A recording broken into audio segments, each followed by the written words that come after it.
One of South Africa's youngest award-winning authors, Stacey Fru, who is now the author of 5 books, chats to us about her love for books and writing essays, poems and songs. Welcome to The Loft, Stacey.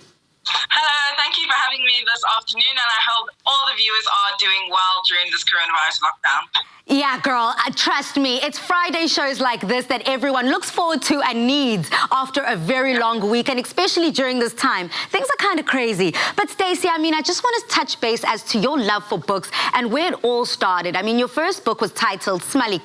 So what motivated you to write it? And how did you get to be such an award-winning book? So the whole story of how I actually became to become a writer is actually quite funny. My mother graduated with her master's thesis sometime around 2014. And as we were watching the graduation videos, I kept on seeing everyone praising this certain book. So obviously I put 2 and 2 together, and I came to the conclusion that my mother had written a book without telling me. So I decided, and I took it upon myself, that I was going to write a book without telling anyone in my family except for my older brother. So it was sort of like this revenge thing that I was getting at towards my mother that actually inspired me to start writing SMELLY. So are you just a rebellious person by nature? Are you the kind of person to be like, okay, you did this, so I'm going to take that challenge and double it? Yes, and I'm going to do it better. That's the type of person I am. I like that. Okay, you're the type of person that I kind of click with. Now tell us more about your Stacey Fru Foundation and how this foundation is making a difference with other kids in South Africa. Yes, so the Stacey Fru Foundation is a foundation which is focused on safety, security, and education within young children. Why we believe so strongly in these aspects is because a child cannot grow and have a sense of individuality in growing up in a space that is not safe and secure. So in order for them to grow and to impact others, they need to be in a space in which they are comfortable, which is why we focus on safety and security.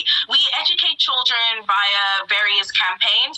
For instance, the African Book the Child campaign, where we distribute books by African authors or by people who have written books on Africa, which is also to tell children that, hey, look, there are so many good things that are coming from your continent, and you should not lose yourself in stuff like technology and influences from outside.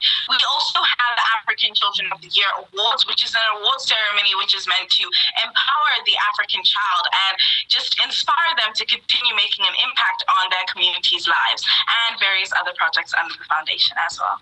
Girl, I'm sure when your parents see you now, they're like, I'm so proud. And to think you're only 12 years old, this is mind-blowing stuff. You also love dancing and you play the guitar as well as being a motivational speaker. Now, I do believe that all activities have a special place in your heart. But what is there to be said about having extramural activities and being involved outside of school?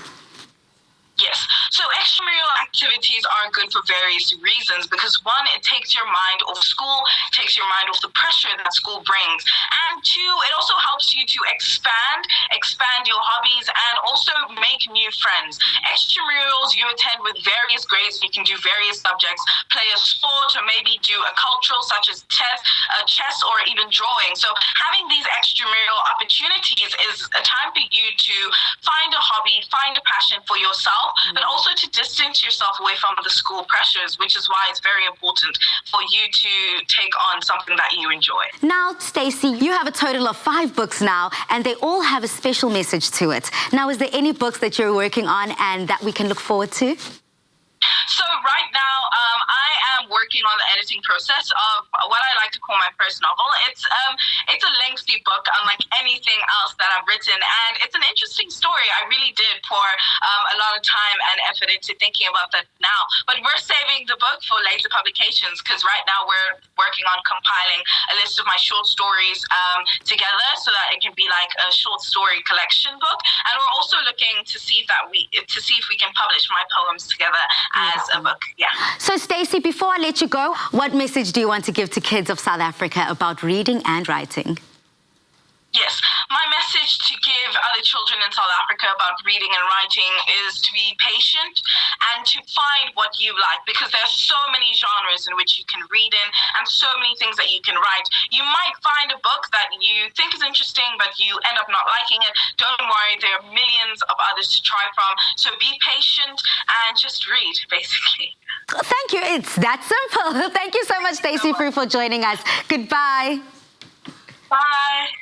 Let's all take advice from Stacey's books and fight to spread love. South Africa, please head over to our social media platforms. Use that hashtag Afternoon Express and let us know how you're coping with extramurals and school.